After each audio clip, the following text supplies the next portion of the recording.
Hello student, my name is Madhu Bhalla. आज का जो टॉपिक है वो एटॉमिक स्ट्रक्चर और केमिकल बॉन्डिंग पार्ट 1 है। और मैं इसको पार्ट्स में ही बनाऊंगी क्योंकि ये लेंदी चैप्टर है और इसके सारे पार्ट्स जो है मैं डिस्कस करूंगी। आज का जो टॉपिक है वो मैं एटम और इसके स्ट्रक्चर से लिया है। एटम इट्स स्ट्रक्चर, एटम का स्ट्रक्चर कैसा होता है। सबसे पहले हम एटम की बात करेंगे तो इसकी जो डेफिनेशन है यहाँ पे लिखेंगे। An atom is built up of या made up of is built up of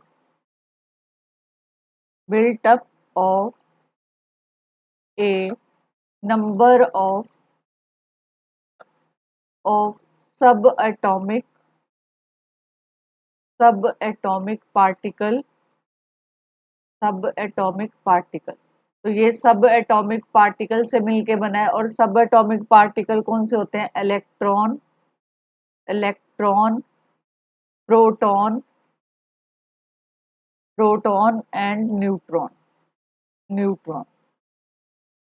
ठीक है, अब इसका एक टेबल बनता है, वो टेबल बनाओ आप। यहाँ पे पार्टिकल के नाम लिखेंगे, पार्टिकल, और यहाँ पे सिंबल,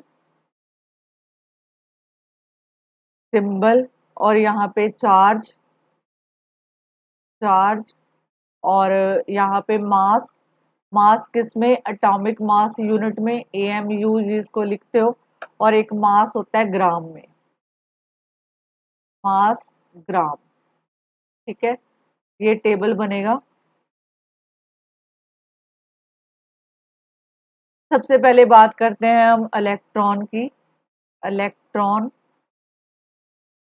इलेक्ट्रॉन इलेक्ट्रॉन का जो सिंबल होता है उसको हम ऐसे भी लिखते हैं, जहां हम उसको ऐसे भी लिखते हैं, 0 E-1। ठीक है, और इसके ऊपर जो चार्ज होता है वो -1 होता है। अगर इसका एटॉमिक मास को देखा जाए, मास जो है एटॉमिक मास यूनिट में, तो वो होता है 1/1840। ठीक है, और अगर ग्राम में देखा जाए तो ये होता है 9.1 इंटू 10⁻⁻28 ग्राम। ये तो था पहला इलेक्ट्रॉन सब एटॉमिक पार्टिकल। और अब है बारी जो है प्रोटॉन प्रोटॉन को ऐसे लिखा जाता है P+, जहां हम इसको ऐसे लिखते हैं 1H1। इसके ऊपर पॉजिटिव साइन होता है, +1। इसका जो एटॉमिक मास यूनिट होता है वो भी 1 होता है, और इसका मास जो है ग्राम में होता है, तो 1.6 इंटू 10⁻⁻24 ग्राम होता है। इसी तरह थर्ड जो है न्यूट्रॉन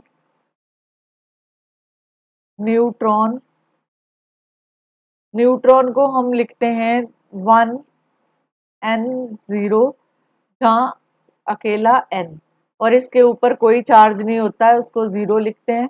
और मास जो है इसका भी 1 होता है, और यहाँ पे मास इन ग्राम होता है 1.6 इंटू 10⁻⁻24 ग्राम। आपको इसमें क्वेश्चन कैसे पूछे जा सकते हैं, ये इसकी डेफिनेशन है फर्स्ट वाली, कि an atom is built up of A number of सब एटॉमिक पार्टिकल। ये पहला क्वेश्चन हो गया। दूसरा क्वेश्चन है कि इसके सब एटॉमिक पार्टिकल के नाम बताओ, तो इलेक्ट्रॉन, प्रोटॉन और न्यूट्रॉन।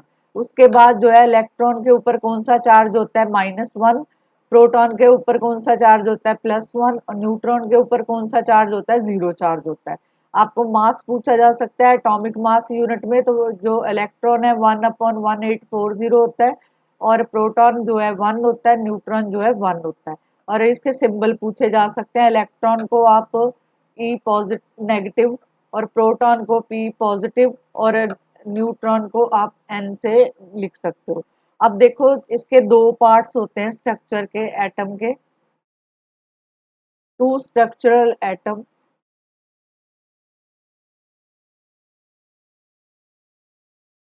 टू स्ट्रक्चरल पार्ट्स होते हैं। फर्स्ट होता है न्यूक्लियस होता है, और सेकंड होता है ऑर्बिट। ठीक है, अब ये देखो, यहाँ पे दो पार्ट्स हैं, तो एक होता है न्यूक्लियस और एक होता है ऑर्बिट। तो यहाँ पे ये देखो, ये इसका न्यूक्लियस हो गया, यहाँ पे प्रोटॉन और न्यूट्रॉन होते हैं, बाकी जो है यहाँ पे ये जो है इलेक्ट्रॉन मूव करते हैं, यहाँ पे इलेक्ट्रॉन, ऐसे इलेक्ट्रॉन जो है मूव करते हैं ऐसे। This is called imaginary path. तो मतलब जो ऑर्बिट की डेफिनेशन आप लिखोगे ऑर्बिट की, तो वो आएगा the imaginary path, imaginary path where electron where electrons revolve around revolve around the nucleus of the nucleus of atom। ठीक है। और जो न्यूक्लियस है, अगर न्यूक्लियस के बारे में पूछा जाता है तो ये हो गया न्यूक्लियस। न्यूक्लियस में जो आता है प्रोटॉन एंड न्यूट्रॉन, जो है न्यूट्रॉन, ये जो है जब कलेक्टिवली पाए जाते हैं उनको बोलते हैं न्यूक्लियॉन,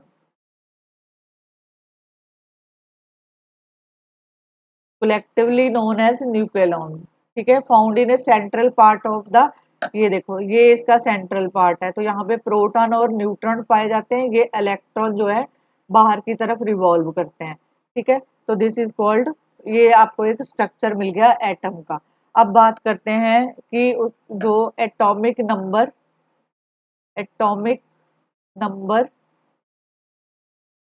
और मास नंबर के बारे में। एटॉमिक नंबर और मास नंबर के बारे में। एटॉमिक नंबर जो है उसको Z से लिखा जाता है, Z, और मास नंबर को A से लिखा जाता है। एक तो ये आपको पता होना चाहिए। ऐसे अगर आपको लिखा आ जाए कि बीच में कोई एलिमेंट है, ये वाला जो है, एक मिनट में दोबारा बनाती हूँ, ये देखो ये एलिमेंट होगा बीच में, इसको बोलते हैं एलिमेंट, और यहाँ पे ए लिखा होगा और यहाँ पे जेड लिखा होगा। तो ये जो जेड है वो सबस्क्रिप्ट है, ये Z represent the atomic number. जो नीचे लिखा जाता है वो एटॉमिक नंबर है, ऊपर लिखा जाता है मास नंबर। ठीक है। अब देखो आगे इसका क्वेश्चन किस टाइप के आते हैं वो ध्यान से समझने की जरूरत है। जैसे फॉर एग्जाम्पल अगर आपको दिया हो 35 क्लोरीन और 17, अब ये बीच वाला क्या है, एलिमेंट, दिस इज एलिमेंट। ये जो है एटॉमिक मास है, मतलब मास नंबर है, दिस इज कॉल्ड ए, और ये वाला क्या है, जेड। ठीक है। अब अगर आपको पूछा जाए कि यहाँ पे एटॉमिक नंबर मतलब एटॉमिक नंबर ये होता है नंबर ऑफ प्रोटॉन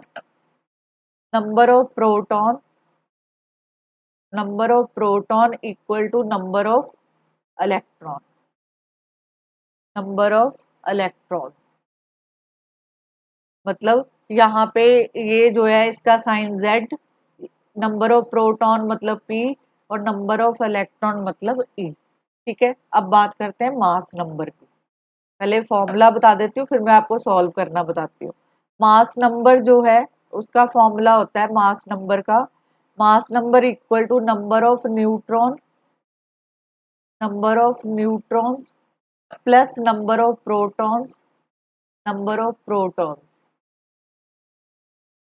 अब देखो एटॉमिक मास नंबर है, मास को ए से लिखा जाता है, नंबर ऑफ न्यूट्रॉन एन, और नंबर ऑफ प्रोटॉन पी। तो ये इसका फॉर्मूला बन गया ये। अगर आपको मान लो, क्योंकि ये जो है नंबर ऑफ प्रोटॉन किसके इक्वल है, अभी पीछे पढ़ा है हमने, नंबर ऑफ प्रोटॉन जो है किसके इक्वल है, जेड के इक्वल है, तो हम इसको जेड लिख सकते हैं, A equal to N plus Z. ठीक है। अगर आपको यहाँ पे नंबर ऑफ न्यूट्रॉन ये निकालने हो तो आप इसको लिखोगे number of neutron, atomic mass number में से एटॉमिक नंबर जो है माइनस हो जाता है, तो ये नंबर ऑफ न्यूट्रॉन आपको मिल जाएंगे। जैसे फॉर एग्जांपल यहाँ पे 35 क्लोरीन और ये 17। अब अगर पूछा जाए कि इसका एटॉमिक नंबर क्या है, तो एटॉमिक नंबर जो है इसका कितना है, 17। ठीक है, 17। ठीक है, और नंबर ऑफ प्रोटॉन भी ये है, नंबर ऑफ इलेक्ट्रॉन भी ये है। ठीक है, नंबर ऑफ इलेक्ट्रॉन। ठीक है, ये कितने हैं, 17। ठीक है, अगर आपको पूछा जाए मास नंबर, अब देखो mass number number of neutron के इक्वल होते हैं प्लस नंबर ऑफ प्रोटॉन। मास जो है इसमें कितना दे रखा है, 35। नंबर ऑफ न्यूट्रॉन नहीं पता, हमें एन ढूंढना है। नंबर ऑफ पी आपको ये कितना दिया है, 17। तो एन इक्वल टू 35 में से 17 माइनस कर दो, तो ये आपके पास कितना आ जाएगा, 18। तो ये आपको मास नंबर, इसका जो है नंबर ऑफ न्यूट्रॉन मिल गए। Is this clear? इससे सारे न्यूमेरिकल आपके सॉल्व हो जाएंगे अगर इसको ध्यान से समझोगे। अब देखो इसके बाद है distribution of Bohr Bury scheme. Bohr Bury scheme.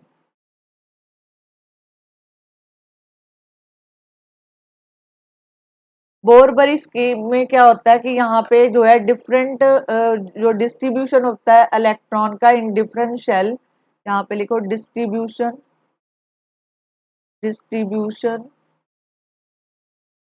Of electron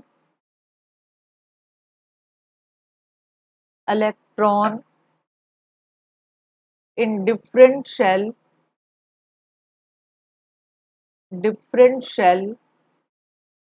is called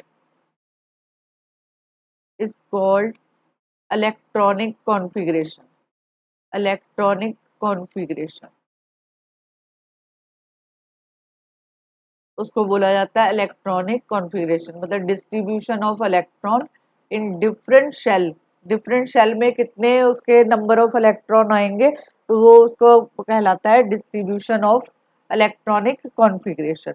अब देखो इसका जो फॉर्मूला है, सबसे पहले इसका जो फॉर्मूला है maximum possible number of electron का, फर्स्ट फॉर्मूला है इसका, जो फॉर्मूला है 2n स्क्वायर। 2n स्क्वायर का मतलब जैसे K shell, L shell, M shell, N shell, तो आपके पास फॉर्मूला क्या है, 2n स्क्वायर। 2n स्क्वायर, अगर मान लो n जो है मैं 1 लेती हूँ, तो 2 × 1 का स्क्वायर, तो ये कितना हो गया, पहले शेल में कितने इलेक्ट्रॉन हो गए, 2 इलेक्ट्रॉन। ठीक है, अब अगर मैं 2 लेती हूँ, n को 2 लेती हूँ, तो 2 × 2 का स्क्वायर 4 होता है। 4 × 2 कितने हो गए, 8 इलेक्ट्रॉन। तो आपको जो है एल शेल में 8 इलेक्ट्रॉन लिखोगे। इसी तरह अगर n जो है 3 लेती हूँ, तो 3 का स्क्वायर, 3 × 3 = 9, 9 × 2 = 18। तो एम शेल में 8 इलेक्ट्रॉन। इसी तरह 2n स्क्वायर, अगर मैं n जो है 4 लेती हूँ, तो 4 का स्क्वायर 16, 16 × 2 = 32 इलेक्ट्रॉन। तो ये इलेक्ट्रॉन बन गए 32। ठीक है, अब इसी तरह आप स्टेप वाइज कर सकते हो। फॉर एग्जाम्पल अगर आपको दिया होता है कि कैल्शियम का जो एटॉमिक नंबर है वो 20 इलेक्ट्रॉन है, कैल्शियम में 20 इलेक्ट्रॉन है, तो अब आपको इसको डिस्ट्रीब्यूट करना है K, L, M और N शेल में। तो अगर आपके पास जो है K जो है 2 शेल हो गए, एल में 8 और यहाँ पे लास्ट में 2। तो ये देखो आपको कितने देता है, ये प्लस करोगे तो ये टोटल जो है आपको 20 इलेक्ट्रॉन देगा। ये इसकी कॉन्फ़िगरेशन है। ठीक है, तो मैक्सिमम कैपेसिटी जो है एम शेल की जो है 8 इलेक्ट्रॉन होती है, but 8 electron fill in it. तो इसका मतलब है कि इसको स्टेबल बनाने के लिए आपको 8 इलेक्ट्रॉन जो है होना चाहिए। यहाँ पे आउटर मोस्ट शेल में 8 इलेक्ट्रॉन होने चाहिए। अब देखो अगर मैं बात करती हूँ कि outermost shell of chemical, जैसे मैं बोलूँ कि हीलियम एटम, तो इसमें जो है which has only one shell, इसका एक ही शेल होता है।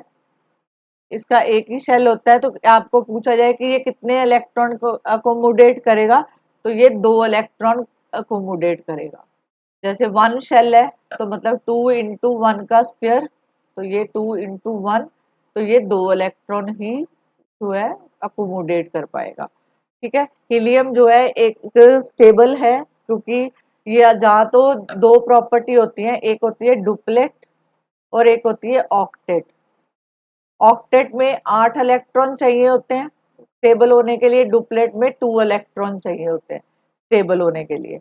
अब जैसे स्ट्रक्चर ऑफ मैग्नीशियम की बात करती हूँ। मैग्नीशियम मैग्नीशियम का जो एटॉमिक नंबर है वो 12 है, और उसका जो मास नंबर है वो 24 है। अगर आपको पूछा जाए कि इसके न्यूक्लियस में कितने प्रोटॉन और इलेक्ट्रॉन है, तो अब देखो Z जो है प्रोटॉन और इलेक्ट्रॉन, तो मतलब यहाँ पे हो गए 12। ठीक है, और अगर आपको इसमें पूछा जाए कि प्रोटॉन और 12 न्यूट्रॉन हो गए, तो इसके सराउंडेड में कितने इलेक्ट्रॉन होंगे, वो भी 12 होंगे। ठीक है, अगर आपको न्यूट्रॉन पूछा है, न्यूट्रॉन का मतलब है कि इसके एटॉमिक में से Z माइनस कर दो। एटॉमिक मास कितना है 24, और ये जो है तो ये कितने हो गए 12 न्यूट्रॉन। 12 न्यूट्रॉन। ये मैंने फॉर्मूला ही अप्लाई किया है, आपने जो अभी सीखा है वही चीज अप्लाई कर रही हूँ। अब देखो इसके जो है एटॉमिक नंबर कितना है 12, तो के एल और एम, तो पहले में 2 इलेक्ट्रॉन, दूसरे में 8 और तीसरे में 2, तो ये इसकी इलेक्ट्रॉनिक कॉन्फ़िगरेशन आ गई। Is this clear now? अब देखो पोटाशियम। पोटाशियम जो है, पोटाशियम का जो एटॉमिक नंबर है वो 19 है, तो इसमें जो है 19, तो इसके इलेक्ट्रॉन भी कितने होंगे 19। तो अब इसको के एल एम और एन, तो यहाँ पे 2 8 8 और 1। एम शेल जो है पहले कंडीशन है कि 8 इलेक्ट्रॉन से ज्यादा जो है कोमोडेट नहीं कर सकता, तो 8 इलेक्ट्रॉन होने ही चाहिए। मतलब आप लिखोगे 2 8 8 1। ठीक है, तो अगर आपको इसकी वैलेंसी पूछी है, तो वैलेंसी का मतलब है कि ये आउटर मोस्ट शेल में जितने इलेक्ट्रॉन प्रेजेंट है वो उसकी वैलेंसी होती है। अब बात करती हूँ वैलेंस इलेक्ट्रॉन की।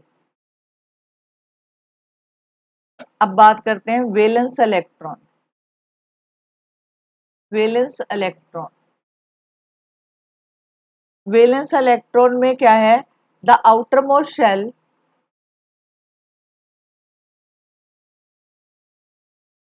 the outermost shell of shell of an atom is called valence valence shell, उसको वैलेंस शेल बोलते हैं। और the electron present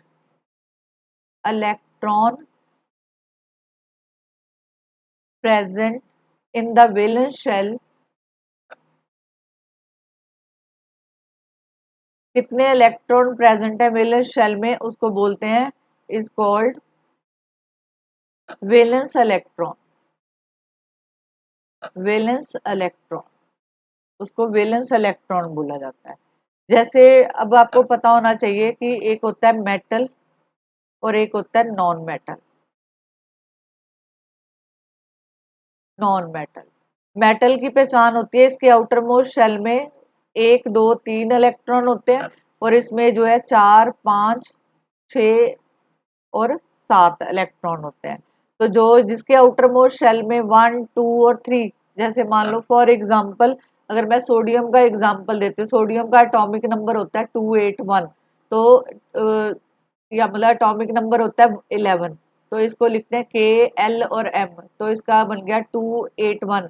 outer most shell में कितने इलेक्ट्रॉन है 1, तो ये आपको रिप्रेजेंट करता है ये मेटल है। इसी तरह अगर मैं मैग्नीशियम का लूं, तो मैग्नीशियम का एटॉमिक नंबर है 12, तो हम इसको लिखते हैं के एल एम, तो ये 282, तो इसके आउटर मोस्ट शेल में कितने इलेक्ट्रॉन है 2, मतलब जिसके आउटर मोस्ट शेल में 1 इलेक्ट्रॉन दिखे, 2 दिखे, 3 दिखे, that mean this is a metal. ठीक है, तो मेटल में लूज करने की कैपेसिटी होती है। जैसे मेटल का मैंने अभी सोडियम का एग्जांपल दिया, एटॉमिक नंबर था 11, तो अब सोडियम को होना है स्टेबल, तो इसके इलेक्ट्रॉनिक कॉन्फ़िगरेशन 281 है। अब ये वन, क्योंकि उसके आउटर मोस्ट शेल में हमें चाहिए 8 इलेक्ट्रॉन, 8 तभी आएंगे जब ये वन रिप्लेस होगा। तो हम अगर वन को दे देते हैं किसी को, तो ये जो है इसके ऊपर पॉजिटिव साइन आता है, Na positive sign, positively charge आ गया, दैट इज ए कैटाइन। तो ये 2 8 रह जाएगा, मतलब उसने एक इलेक्ट्रॉन दे दिया, तो इसकी इलेक्ट्रॉनिक कॉन्फ़िगरेशन होगी 2 8। तो 2 8 मतलब ये जो है स्टेबल है। अब इसी तरह अगर इसमें देखा जाए क्लोरीन, क्लोरीन का जो एटॉमिक नंबर होता है 2 8 7, इसके आउटर मोस्ट शेल में 7 है, ये 7 दे नहीं सकता, बट एक लेके स्टेबल हो सकता है, मतलब अगर इसमें एक और जोड़ दे तो लास्ट में 8 आ जाएगा। तो हम क्या करेंगे, क्लोरीन प्लस एक इलेक्ट्रॉन ले लिया, तो ये जो है क्लोरीन फॉर्म किया। तो यहाँ पे क्लोरीन था 2 8 7, और यहाँ पे कितना आ गया 2 8 8, एक इलेक्ट्रॉन लिया, जो लेता है उसके ऊपर हमेशा नेगेटिव साइन आता है। तो नॉन मेटल के ऊपर हमेशा नेगेटिव साइन आएगा और मेटल के ऊपर हमेशा पॉजिटिव साइन आएगा, ठीक है। और यहाँ पे जो है मेटल जो है वो they are good reducing agent होती हैं, metal they are good reducing reducing agent होती हैं। और ये जो है non metal they are good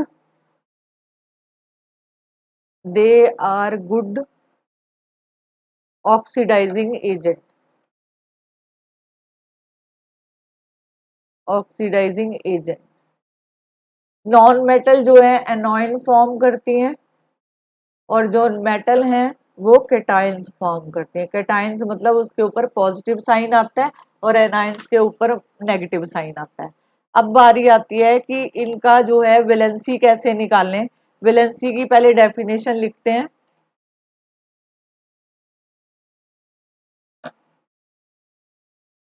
valency, valency का मतलब होता है combining capacity of, combining combining capacity of the element, combining capacity of the element is called valency। अब देखो, अगर तो 1 2 3 लिखा है किसी के पीछे, मतलब किसी शेल के पीछे 1 2 3 लिखा है, तो उसकी वैलेंसी 1 होगी, 2 होगी, 3 होगी। लेकिन जैसे ही 4 5 6 और 7 लिखा होगा, ठीक है, तब क्या करोगे आप, 8 में से 4 माइनस कर दो तो 4 आ जाएगा, 8 में से 5 माइनस कर दो तो उसकी वैलेंसी 3 आ जाएगी, 8 में से 6 माइनस करोगे तो 2 वैलेंसी, 8 में से 7 माइनस करोगे तो उसकी वैलेंसी 1। मतलब अगर 1 2 3 लिखा है आउटर मोस्ट शेल में, तो उसकी वैलेंसी तो एज इट इज आ जाएगी। लेकिन जहां पे आपको जैसे इलेक्ट्रॉनिक कॉन्फ़िगरेशन है 2 8 4, अगर आपको पूछा जाए इसकी वैलेंसी निकालो, तो आप जो आउटर मोस्ट शेल में है 8 में से 4 माइनस कर दो तो इसकी वैलेंसी जो है 4 आ जाएगी। अगर लिखा है 2 8 5, तो इसकी जो वैलेंसी आएगी, यहाँ पे माइनस कर दो 8 में से 3, तो इसकी वैलेंसी 3 होगी। तो आप इसको जो है इस तरह निकालोगे, ठीक है। अगर लिखा होता 2 8 6, तो आप उसकी वैलेंसी है 2 8। अब आउटर मोस्ट शेल में कितने इलेक्ट्रॉन है, 6, तो 8 में से 6 माइनस कर दो तो इसकी वैलेंसी 2। अगर 2 8 7 है, 8 में से 7 माइनस कर दो, इसकी वैलेंसी 1। अगर ऐसे लिखा होता था 2 8 1, तो ये इसकी वैलेंसी 1, ठीक है। 2 8 3, तो ये माइनस नहीं होगा, एज इट इज आप वैलेंसी लिखोगे। लेकिन जैसे ही 2 8 4 हो गया, तो आप इसमें 8 में से 4, तो ये 4 वैलेंसी आ जाएगी। अब बात करते हैं रीजन ऑफ,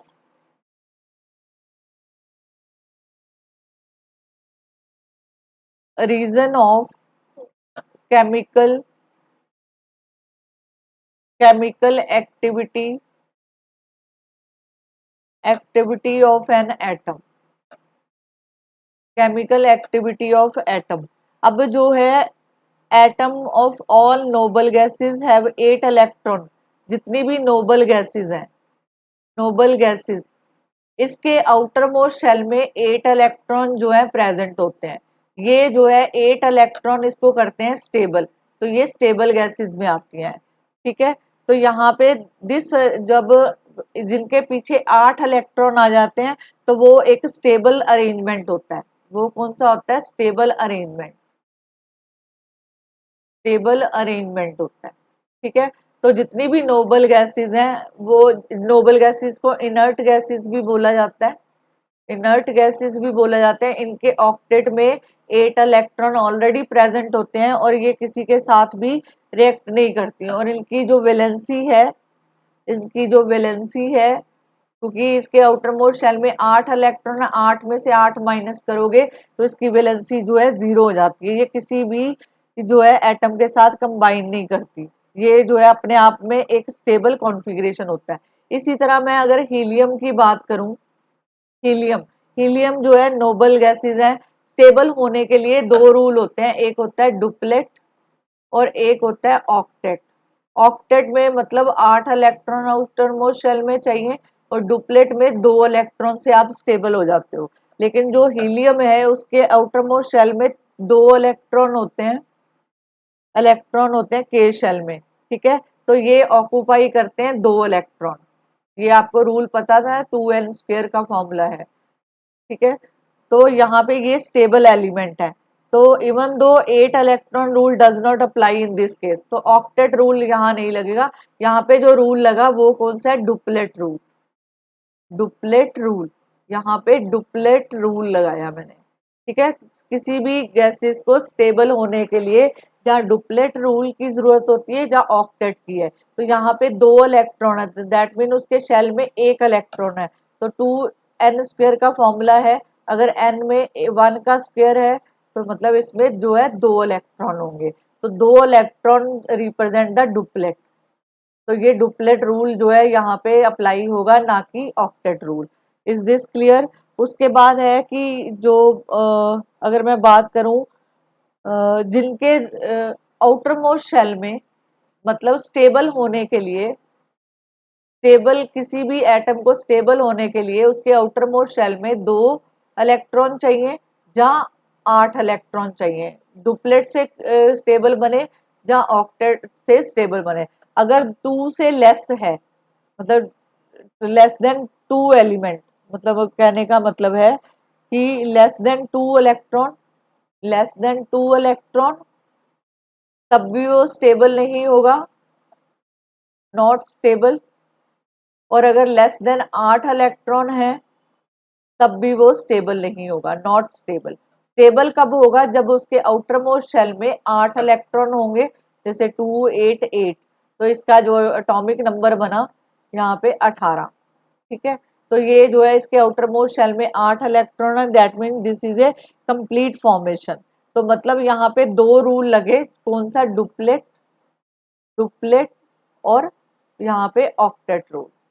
जहां तो वो 2 इलेक्ट्रॉन लेके स्टेबल हो जाए, जहां वो 8 इलेक्ट्रॉन अपने आउटर मोस्ट शेल में लेकर कंप्लीट करे अपना ऑक्टेट। तो मतलब इस रूल को बोलते हैं, इसको बोलते हैं 8, जिसके आउटर मोस्ट शेल में 8 इलेक्ट्रॉन होंगे वैलेंस शेल में, उसको ऑक्टेट रूल बोलते हैं। जिसके आउटर मोस्ट शेल में 2 इलेक्ट्रॉन होंगे उनको बोला जाता है duplet rule. Is this clear? अब बारी आती है chemical bond. What is a chemical bond? Chemical bond का मतलब है कि the force of attraction,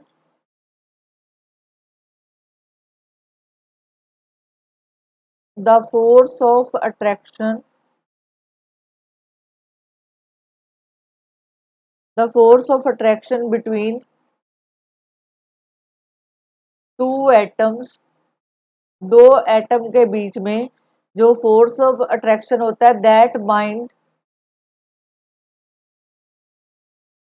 bind, जो उनको बांध के रखता है, बाइंड देम टुगेदर, एक दूसरे से जोड़ के रखता है, together as a unit is called is called molecule, is called molecule. ठीक है, यूनिट इज कॉल्ड मॉलिक्यूल्स। तो आपको इसकी स्टेबल कॉन्फ़िगरेशन बता दी। अब केमिकल बॉन्ड बता दिया। केमिकल बॉन्ड हमें ये कहता है कि फोर्स ऑफ अट्रैक्शन बिटवीन दो एटम के बीच में, जो फोर्स ऑफ अट्रैक्शन है जो उसको एक यूनिट में बांध के रखती है, दैट इज कॉल्ड मॉलिक्यूल। अब बात करते हैं आइसोटॉप्स। आइसोटॉप्स क्या होते हैं? ठीक है, आइसोटॉप होते हैं जिसमें atoms of the same element having the same atomic number, उनका एटॉमिक नंबर तो सेम रहता है, बट उनका मास नंबर डिफरेंट होता है। But different mass number, but different mass number, different mass number. For example जैसे मैं हाइड्रोजन की बात करूं, तो हाइड्रोजन का जो एटॉमिक नंबर होता है 1 होता है। ठीक है, हाइड्रोजन का एटॉमिक नंबर 1 होता है। इसके 3 आइसोटॉप्स हैं, और यहाँ पे मास नंबर एक का जो है 1 है, एक का कितना है 2 है, और एक का 3 है। मतलब मास नंबर ये अगर ध्यान से देखो तो यहाँ पे एटॉमिक नंबर सेम है, but mass number is different. Mass number क्या है? 1, 2 और 3, ये डिफरेंट है, तो ये आइसोटॉप को रिप्रेजेंट करता है। इसी तरह अगर मैं बात करूं कार्बन, कार्बन के भी 3 आइसोटॉप होते हैं। यहाँ पे C6,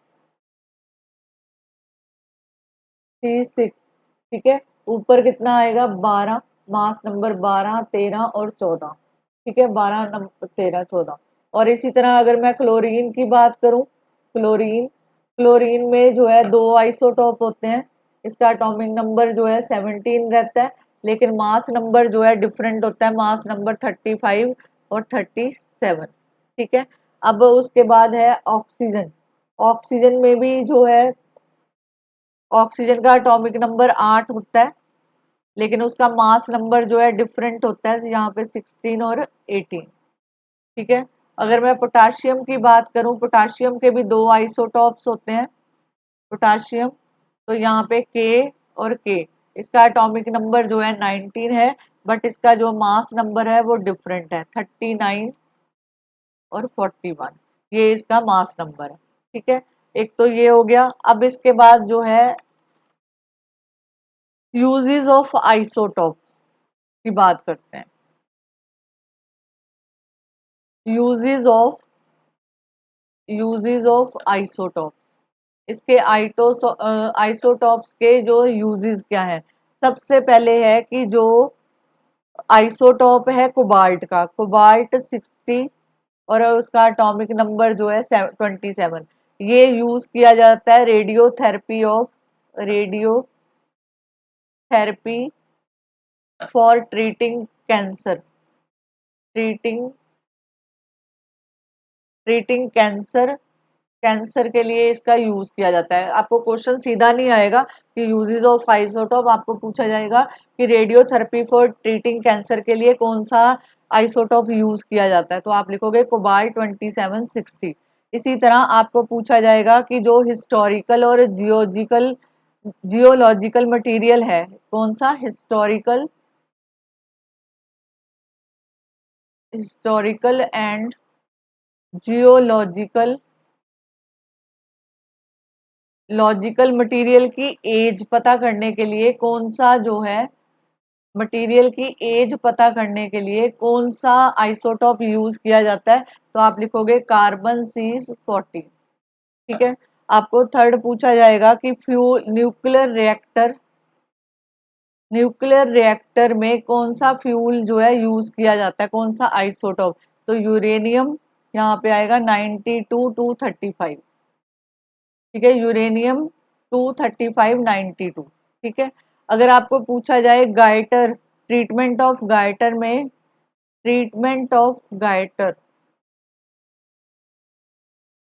गाइटर जिसमें आयोडीन की कमी होती है, उसको उसके ट्रीटमेंट के लिए कौन सा आइसोटॉप यूज किया जाता है, तो वो आयोडीन 53 131 यूज किया जाता है। ठीक है, अब है कि जैसे अंडरग्राउंड पाइप्स हैं, जितनी भी अंडरग्राउंड अंडरग्राउंड जो है लीकेज हो जाती है ऑयल पाइपलाइन और गैस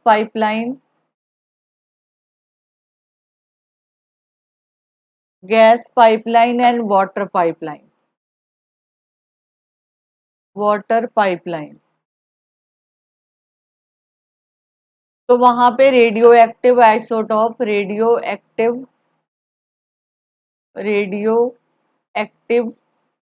आइसोटॉप यूज किए जाते हैं। आइसोटॉप्स यूज किए जाते हैं उसको डिटेक्ट करने के लिए। Is this clear? अब बारी आती है आइसोबार। आइसोबार क्या होता है? This is important topic. Isobar और isotope, they are the atom of different element with the same mass number। इसमें उल्टा है, सेम मास नंबर सेम रहता है, but different atomic different atomic number. Such type of property is called isobar. तो यहाँ पे जो है जैसे पहला जो है AR 1840, कैल्शियम 40 to 20। सेकंड है इसका क्रोमियम 54 24, और आयरन 26 और 54। आइसोबोर बार हमें ये कहता है कि same mass number but different atomic number, उसका एटॉमिक नंबर डिफरेंट होगा, तो ये क्या कहलाता है? आइसोबार। तो अगले टॉपिक में मैं इलेक्ट्रोवेलेंट बॉन्ड की बात करूंगी। पहले बॉन्ड्स करवाऊंगी, फिर मैं फर्स्ट टॉपिक इसका स्टार्ट करूंगी, क्योंकि ये जो है समझाने वाला टॉपिक है। अगर आप इसको क्रैमिंग करके करोगे तो आपको कुछ नहीं समझ आना इस चैप्टर में। तो होप्स हो कि आपको ये वीडियो पसंद आएगा। अगर आपको ये वीडियो अच्छा लगता है, इसको लाइक करो, चैनल को सब्सक्राइब करो और वीडियो को शेयर करो अपने फ्रेंड्स के साथ। Thank you very much. मिलते हैं नेक्स्ट वीडियो में। Thank you.